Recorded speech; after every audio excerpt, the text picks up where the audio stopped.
Bleav Podcast Network.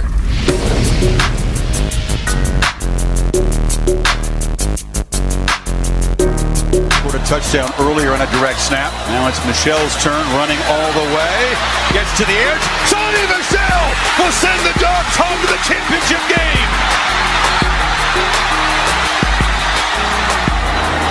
53.5-yard drive near hash. Kick right. Snap.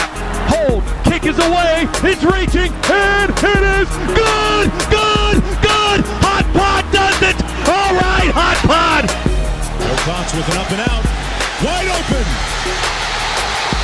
Touchdown. Israel Troupe.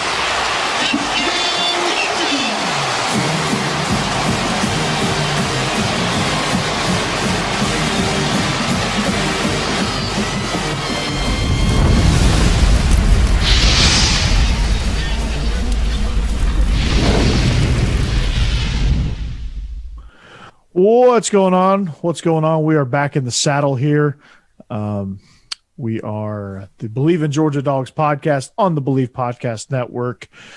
Coming at you on Brinks TV. Joining me is my man, Israel Troupe. What's up, Israel? 2 times in a row, baby. I love it. But can I start off the show by saying this? I know the playoff committee, they've tried to do their due diligence of teams that should be top 4 and things like that. But I don't know why, because I see it every time we do our podcast. Cincinnati almost beat us last year. Mm-hmm. If that's not saying that Cincinnati's not one of the top 4 teams in the nation, I don't know what is. BT Dubs. We have to win because of a field goal. Yes. And they're undefeated now. In a world of college football where there's not really like anybody clear cut, besides Georgia at this point. So it'll be interesting, especially if Alabama goes down in the SEC championship game next week. So we'll see, and we'll have wall-to-wall coverage on that. Maybe even have Jake Thomas from Tide Talk Sports on with us a little bit to talk. But looking at the Georgia Tech game this week, this can be kind of a shorter show. Again, as I said in our last episode, we're going to we gave you our picks. We're going to give you our picks on social media. What's up? No, you're talking about Georgia Tech. I'm sorry. I fell asleep. My bad. I'm sorry. You got to stay awake, man. It's nerd week. It's clean old-fashioned hate. But like I said, we are presented by betonline.ag. We're back and better than ever. New web interface, start of the basketball season, more props lines than ever before. The casino games are outstanding as well. So what you need to do, if you want to bet, they have a great, like I said, great website, new interface, all that good stuff. And there's a ton of props and it's really easy to use, but you need to head to that new and updated desktop or mobile website. You need to sign up today, receive your 50% welcome bonus on your first deposit. Just use our promo code Bleav50 to receive your bonus. So BetOnline is the fastest and easiest way to bet all your favorite sports. BetOnline, it's where the game starts. So before we really get into previewing this team, which is going to be kind of boring, I think, maybe. I hope not, but we'll make it exciting. You know what? We're going to do story time. How about that? What you got? We're going to talk about your experiences with the Georgia Tech game and what is this Thanksgiving week going to look like for Georgia? Like as far as practice goes and as far as like logistics and everything, how's that going to look? We don't get to go home. We're pretty much there the whole week. I don't know how they do it now, but this is how we did it. We had practice Monday, Tuesday, and Wednesday. Thursday morning was the walkthrough, obviously, and then we got to go home if you live close, or Coach Rick and all the position coaches. Also had Thanksgiving at their house, so we were not allowed, but we were more than welcome to go to their house if guys who live farther away. It was a family affair. They had if I'm not mistaken, it was Wednesday night. We had the Friendsgiving where they cater us and feed all from trainers to equipment guys to video people to all the guys that make Georgia football work. We all got to meet those people, those guys behind those ladies and guys behind the scenes. So it was a really good time. You always want to be home. There's nothing like being around your true family, during Thanksgiving, but it also helps you recognize that family doesn't always have to be blood. You see these guys, these coaches' families, these coaches' kids a lot more than you see your own sometimes, especially during the season. So, you have an extended family, throughout. So it was always a fun time. Coach Ray did a great job. We had a movie night. We go to the bowling alley. He always had different activities for us to do as well. So it wasn't just us. All right, we go to practice in the morning and we got to go back.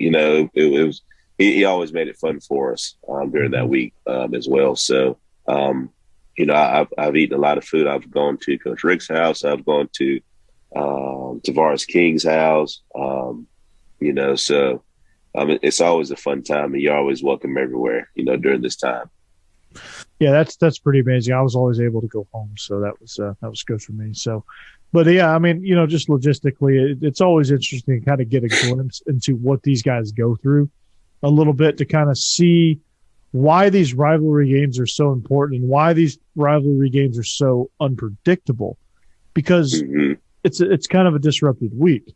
And like if you're Ole Miss, you're playing the Egg Bowl on Thanksgiving, so. Yeah. Which still is rough. Oh yeah, and Arkansas, Missouri are playing the day after. So I mean, it's a not a weird week, but it's an odd week. It's a disjointed week a little bit. So yeah, so that explains a lot of things. But what about game day and game atmospheres and things like that? What were your best experiences with Tech? Like when you, from a player's perspective, when you walk into Georgia Tech Stadium, because this will be a road game for us. When you walk into Georgia Tech Stadium, like, what is that like? In years past, it's been really, really hostile environment. Those nerds, I mean, students, get pretty loud over there in Atlanta. So, for me, I had some friends on the team, Josh Nesbitt, Roddy Jones, Jonathan Dwyer. We all played ball together, grew up together, things like that. So, I had some friends on the team. So it was a little bit different for me simply because I hated them during the game. But after the game, there's pictures of us like hugging and talking to people. Like even before the game, they're like, "Why is he talking to them?" Well, I mean, I don't hate them. I've known these guys since I was little, so I mean, it's not that big a deal until you come out the tunnel. So going over there, it's a really hostile environment, honestly. In years past, like I said, they've been pretty good, especially when Paul Johnson was there during that era. He had them rolling. Right now, I don't think it's going to be too much of a. I worry more so the fact that we sleepwalk through this and we're not sharp, and somebody gets hurt or things like that. Even the year I think it was Jeff Collins' first year when Pickens put that cornerback's head through the mat in the south end zone down there. It was a big crowd there then, but they're having attendance problems, and, you got to watch Jeff Collins in those tight pants. You just never know what you're going to get when you go over there and play Georgia Tech now. Maybe he found the extra 3 inches of fabric to cover his ankles where they're no longer capris. And I was talking to a friend of mine about this earlier, and he was kind of asking me, what I think about Jeff Collins. And he was like, "Man, you're just saying that because you're a Georgia guy." And I'm like, "No, I mean, this guy has overdone it, man. He's like a more tech savvy. Yeah, he's a more tech savvy Butch Jones. I mean, the guy just has slogan after slogan, gimmick after gimmick, and it's all just surface. And I don't think his team's fully bought in. I know this is a little bit off topic, but have you seen the facilities at Arkansas State? No. Oh my God. He's pretty much got everything Georgia has, just on a smaller scale. Just picture everything Georgia's got right now and just picture it like a little bit smaller, like meeting rooms, all that stuff that Georgia has right now. That's what he has at Arkansas State. Yet they've lost like 8 games. He can't win. Yeah, see, that part I can't help you with, but it ain't from a lack of facilities. That's those are facts. I'll have to go do that after we finish here. I'll have to go check that out. But like Jeff Collins, like I like the 404 thing. I thought that was clever. That's where it should have stopped. Like you should have just ran with that. But he couldn't. Like he has to have, always has to have the Waffle House cup, or has the dresses like a buffoon with the tight pants and just an odd bird, Yeah, outside of this week, I like it simply because he's a Georgia guy. He does a lot of good things that Georgia Tech should have been doing a long time ago, if you really think about it. Bringing publicity to them, showing the great things that they do at Georgia Tech. He does a great job of that. But in this week right here, I don't like you at all. I don't like the fact that you're ruining Waffle House by holding up those cups, because those cups are golden. If anybody's ever ate a Waffle House, Waffle House is the bomb. Anybody knows that.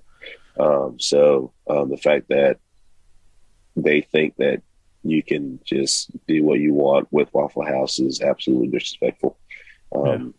After 4:00 on Friday, we play on Friday this week. So after 4:00 on Friday, I mean, I'm okay with you guys, but until then, I don't like you guys. Yeah, no, we play on Saturday. It's a nooner. Is it still Saturday? It's a Saturday nooner. Yeah, it's a noon game.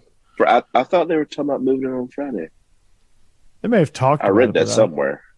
Maybe they talked about it, but I don't think it ever came to fruition. But you're in danger of losing your dog card there. You're talking nice about Jeff Collins, but no. But I was going to ask you, like, from a coaching perspective, and this kind of ties into kind of where they are as a program. Like they do some good things. Like Jahmyr Gibbs is he's moving up the all-time rushing charts at Georgia Tech.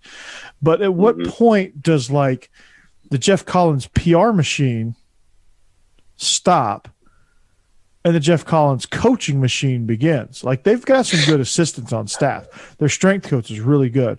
Tashard Choice is I want to say he's a friend of mine. He's up for the Bros Award. Yeah. He's really good.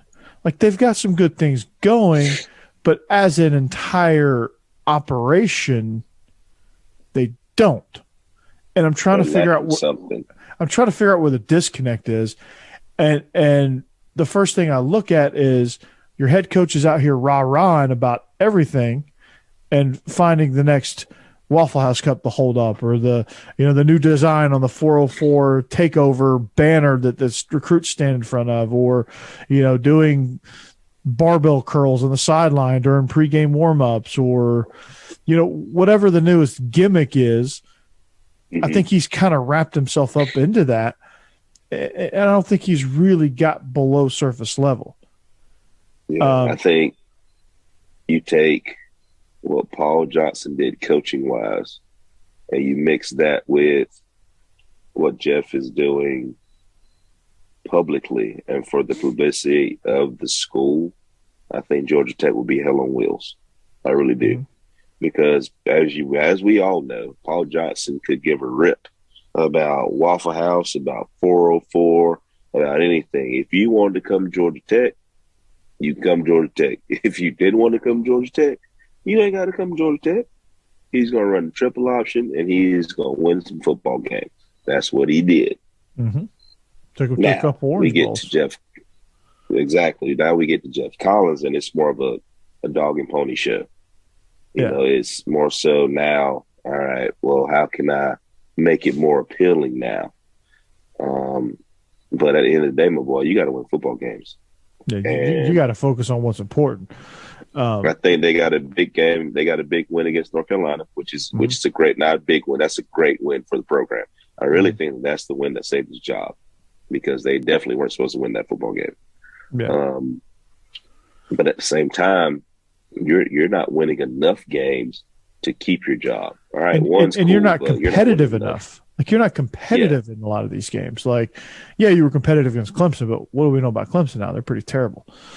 Like, the games you're losing, you're getting your ass handed to you.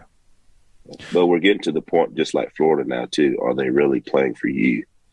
Yeah, or are they just kind of playing because they like being with each other? So you've got to find that point where you've got all of this breadth of resources and recruiting tactics and things that make you appealing from the front door, right? Mm-hmm. But when you walk in the house, there's no furniture and it's a mess, right? Yeah, there's roaches running around everywhere. There's roaches running around. Like, the people that were supposed to get out years ago are still living there and not paying rent. Like, you've got some dirty laundry there, and just the walls are stained. There's holes in the floor. Glass is broken, and it's just a mess. But the front yard. I saw an article where attendance has been down so bad that they're losing like $16 million or something like that. I mean, their athletic department's hemorrhaging money, and it's bad because they're paying Paul. I mean, they're paying. I think they're still paying buyout of Paul Hewitt on the basketball side of things. I mean, it's brutal over there as far as their athletic department and their budgets and things like that. And it trickles down, like the resource, like they can't, like, at some point you've got to be able to have enough substance to land some of these. I mean, you're in the heart of Atlanta. Like, you can't be better than this. Georgia State is pulling more people than you are. Yeah, Kennesaw State is pulling more people than you. You can't be better than this. Like, there's no excuse. Like, I feel like their standards are too high too. You got to think, the average football player, although we're very intelligent people, don't ever get it twisted. But to get into Georgia Tech is absolutely ridiculous.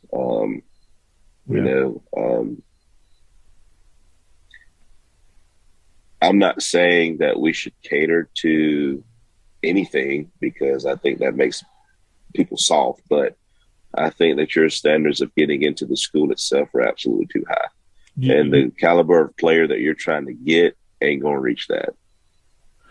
And you've got to adjust. Yes. Is what adapt or die. Yeah, adapt or die. You got to adjust. Notre Dame adjusted.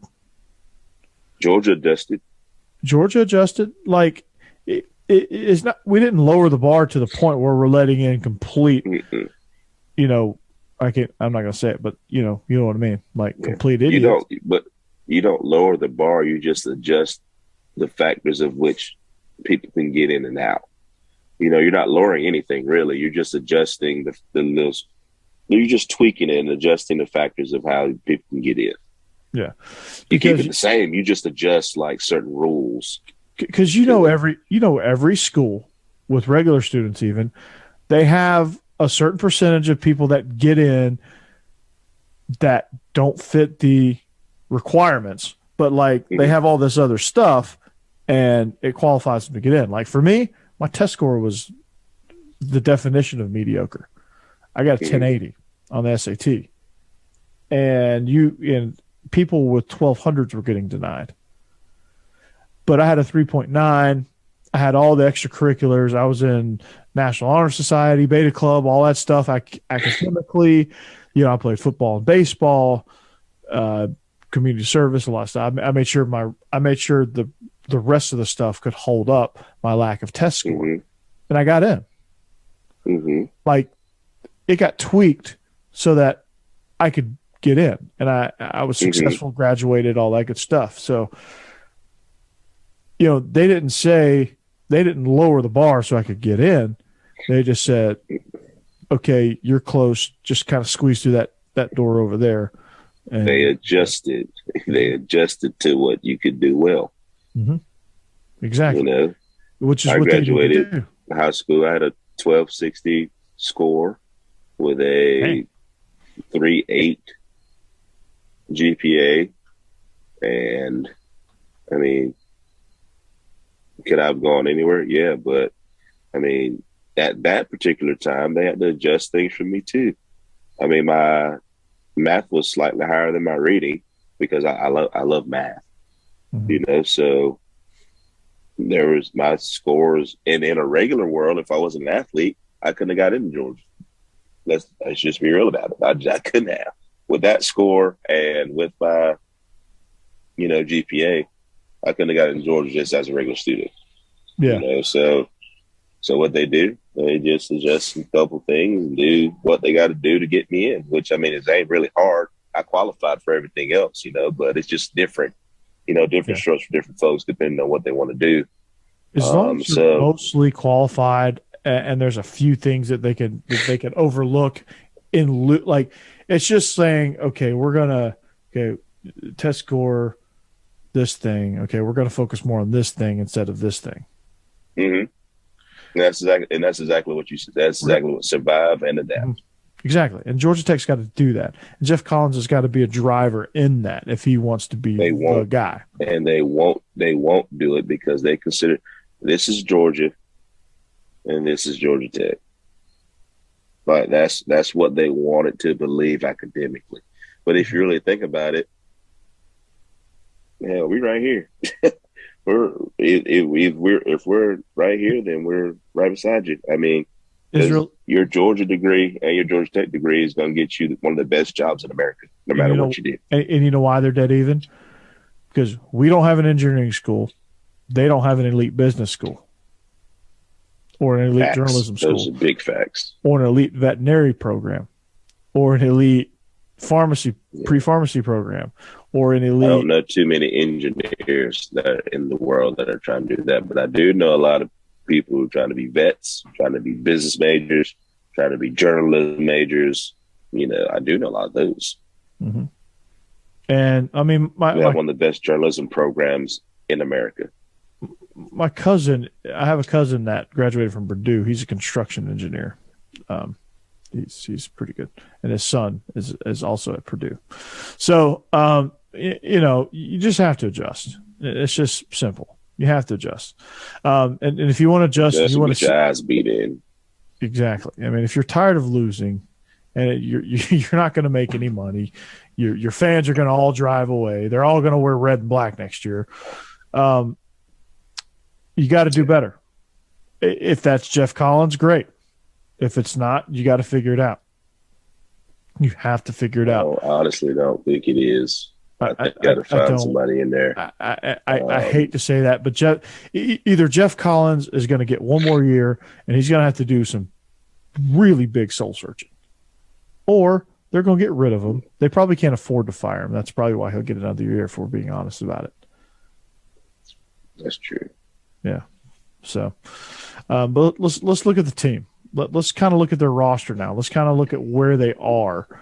Obviously Jahmyr Gibbs. We talked about him. Just been a rock solid option there as a running back. He is fourth in all-purpose yards behind Eddie Lee Ivory, Kelly Campbell, and Jonathan Dwyer. All-purpose yards in the season. That's some good company to be around. He's sitting at 1680 with 2 games to play. They play Notre Dame. I think when you look at that, he's having a really, really, really nice season. But when you watch this team, you see several key areas that lack, and some of it is just because they've just had such a hard time back building what Paul Johnson didn't do well, which is recruit. Okay. Mm-hmm. Their pass rush is non-existent. Their secondary is suspect because of that.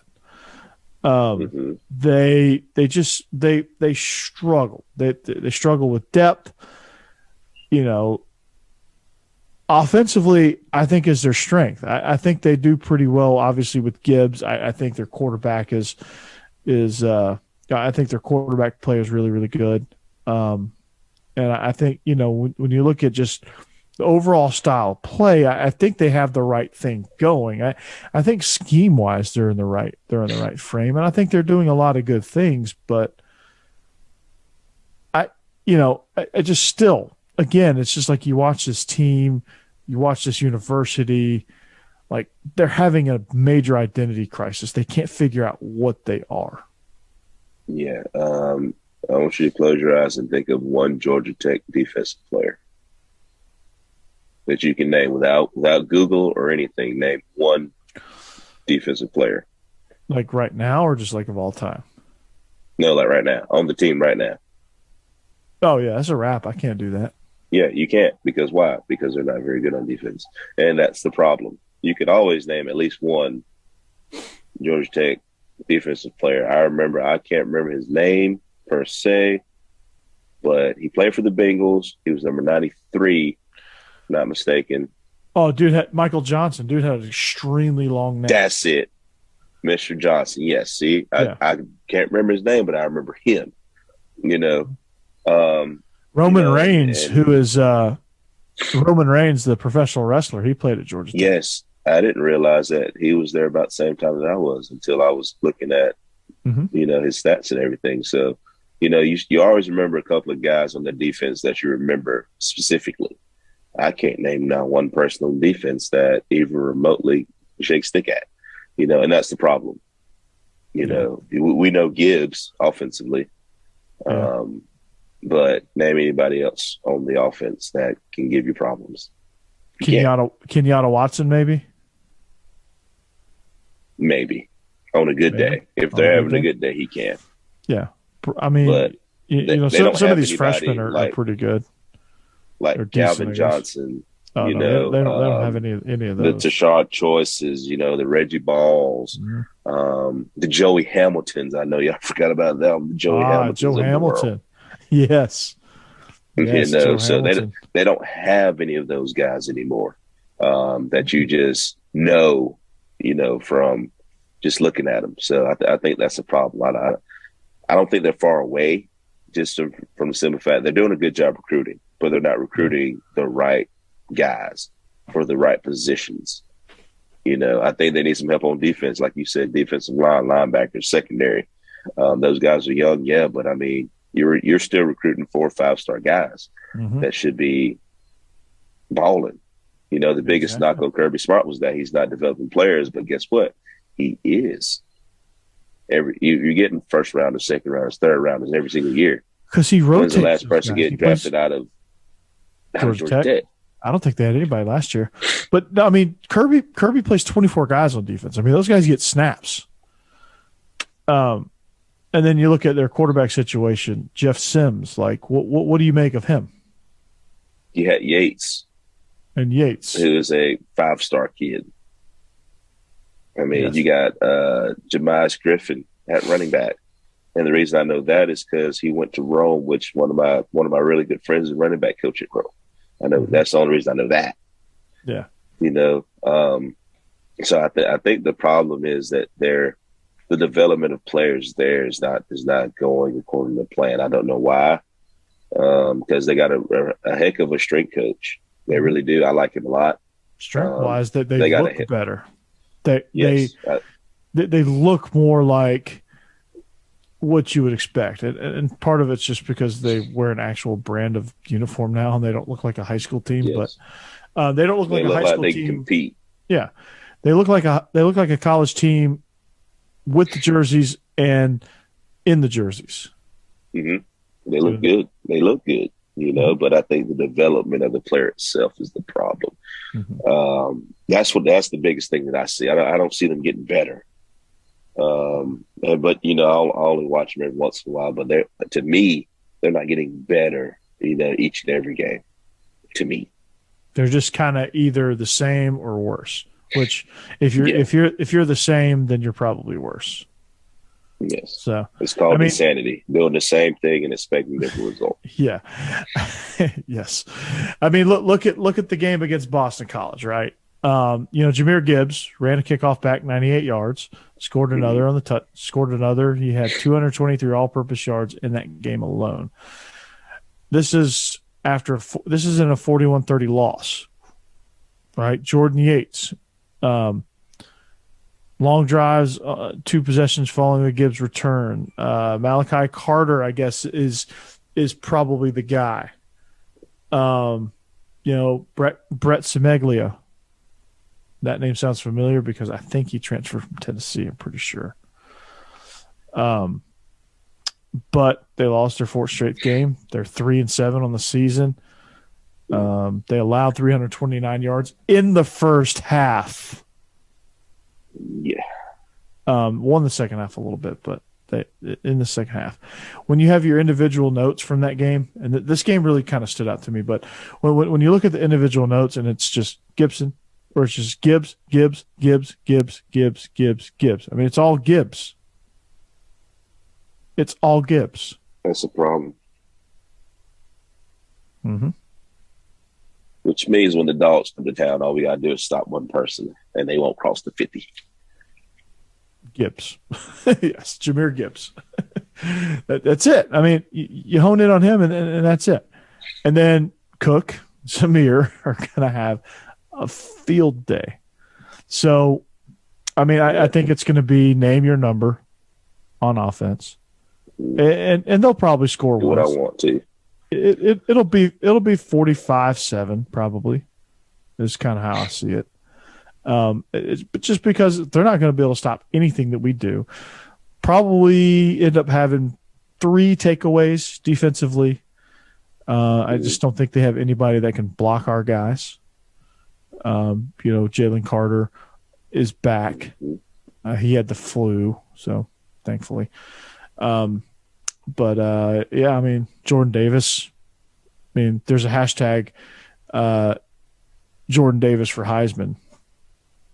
Love it. I love it. I mean, maybe Pickens comes back and actually throws somebody in the stands this time instead of beating their head up against the pad. Well, he's gonna have to. do that. Don't do that. No. We need you for that SEC championship game. We do. Don't do that. But it'd be funny. It'd be fun to talk about. He's just going to take him out to the loading dock and just pitch him outside the gates. That's what he's going to do. He's going to lead them all the way and just throw them into the world of Coke. Mm-hmm. That's what he's going to do. I mean, I'm the one positive for Georgia Tech is I'm glad they shifted to Adidas. That was a good thing. They got more better looking uniforms. Again, the PR stuff is good. It's a step in the right direction. It's a little bit much. It's a little bit intense. They tone it down a little bit and have some substance behind it before you really start kind of taking off with all the PR stunts. But, for Georgia Tech, that's how I see this game going. I mean, who can block Jordan Davis? Well, nobody has so far. We'll win by 21. Yeah. Who's going to block Nakobe? Haven't seen anybody do it yet. Are you going to throw at Keely Ringo? Hadn't really seen anybody do it. De'Aaron Kendrick, is he going to get another pick? Yeah, probably. People have tested him more because he's gotten better. Chris Smith. There is one person that I text you about that really bothered me. Yes, Latavius Brini. I don't know what it is about him. It's not from an athletic standpoint because he is a very, very good athlete. It just seems to me, just from an football outside IQ. person looking in, football IQ. I think he's struggling. He's struggling. I think because his football IQ isn't very high. I think he doesn't understand. He's playing slow because of that. Yeah, and I don't think he understands leverage. I don't think he understands body placement. I think he bites on eye fakes and head fakes, and I think he's slow because of that. Yeah, I text you. I was like, he's not playing hard, but I don't think he's not playing hard. I think it's from a standpoint, like you said, the football IQ is just a little bit off. Now, we could be way off basis, and he just could have a bad game. But this is 2 games in a row now that I've watched this. He's been I've ever since that first time in the Clemson game that you and I texted back and forth about Brini. I noticed it every game. Like he has these lapses where he gets beat not because he is slow, but because mentally he something's going on mentally, and he plays slow as a result. Yeah, he was in La La Land, and you could kind of tell on a couple of plays. You're just like, what the He hell gets was he lost. doing? Yeah, it was like, come on now. You got to understand, like when they get in the bunch formation, the touchdown, the first touchdown, the bunch formation. Yeah. You know, you got to understand that. You got to understand what you're dealing with here. Like they get in this bunch formation. Like, what do you think is going to happen? There's only a couple of things they can do, which They're is either going to gonna- be meshed more likely. They're either going to mesh, they're going to all crisscross. Somebody's breaking out. There's going to be an outbreaker somewhere. There's going to be a pick somewhere Mm-hmm. within that bunch. Somebody's picking somebody. And he got picked. He didn't see it. He got picked. Did not see it. Or they're going to toss it. They run outside, which they didn't do. They're not going to dare do that. So again, but he did play better after that, though. I think he played a little bit. I think he bounced back. and he does. Better. I mean, I love Latavius Brini.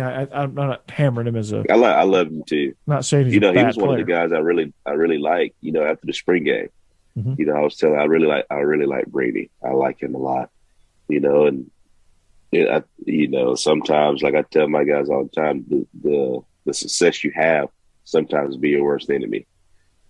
So you start having success, you think like work is hard, things like that, come into effect. So, but I think he'll be fine. But other than him, defensively, I don't see a spot anywhere that worries me at all, because they all play as a unit. And that's the crazy part. They all play as a unit. So when the unit is good, no matter what mistakes you have, you're good. Exactly. And they play hard for each other because they're a family. And you can't discount that. Mm-hmm. You can't discount that at all. So, in doing the Google search stuff, Georgia Tech has these black uniforms that they wear. They're pretty sweet. I'm not gonna lie. They Are are. those the ones with the blue outline? Oh, those are sweet. I ain't gonna lie. Those are nice. Those are sweet. If they did one thing right, they picked some good uniforms. They did. They did that right. And the 404, they put the ATL on the helmet. That's pretty cool. But I'm a big fan of the white on blue. Mm-hmm. Yeah, those are nice. I like the blue on white too, though. Those are sweet too. Those are sweet too. But Israel, that's gonna, there's not much else to say about Georgia Tech. No, they're not very good. Like I said, it's one of those games where you stay sharp, just like last week. With Charleston Southern, you stay sharp, and you don't want to get anybody hurt, but you also don't play to the level of your opponent. You go ahead and beat them. I know there's no running clock in college football, but there should be sometimes. But you just kind of sharpen your tool.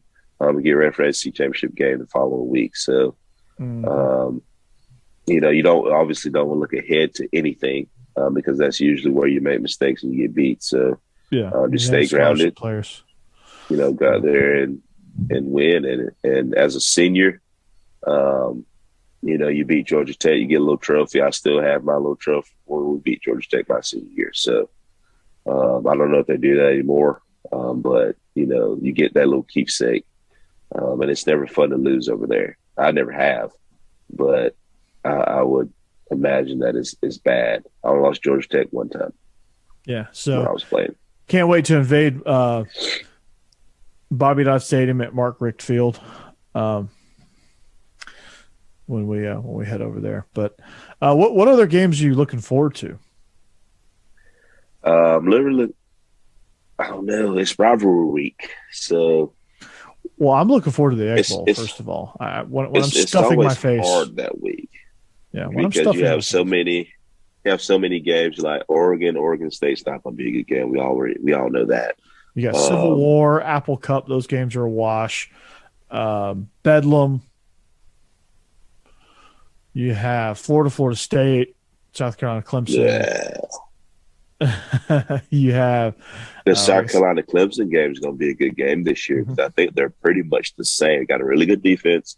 Offenses, just depends on the day. So I think that's a little bit more even match this year than any year. Yeah. Ever. Bedlam, Ohio State, Michigan. Ohio State will win that one. Yeah. Pretty sure. I think the Egg Bowl is the most intriguing one simply because we know the history of the Egg Bowl. Yeah. I mean, the ramifications on that are that's pretty good. I think who plays? Is it LSU A&M? Yes, LSU and A&M should be playing. That'll be interesting. Yeah, they play this week. They play that week too. Yeah, because they're both off this week. LSU and A&M are both off this week. So Kentucky Louisville will be kind of fun. Louisville's bowling, which that's going to be the game. At the beginning of the season, didn't think Louisville was going to be bowling, and then I'm not sure the other games, but those are some games. I'm really circling the Egg Bowl and the Iron Bowl. The Iron Bowl, I forgot about that one. I think if Bo Nix hadn't gotten hurt, they were going to lose. So I think Philly gives them the best chance to win right now. Yeah, there you go.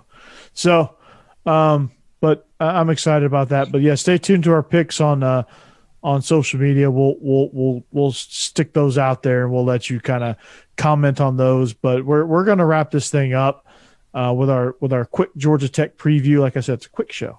So we want to wish you and your family a very, very happy Thanksgiving. We hope you travel safe to where you're going. We hope you enjoy all the turkey and dressing and all the fixins that you may have at your Thanksgiving parties and get-togethers. I know. Obviously, turkey gravy. You gotta have some good dressing, and then you have the sweet potatoes, which some sweet potato souffle, which some people do marshmallows, some people don't.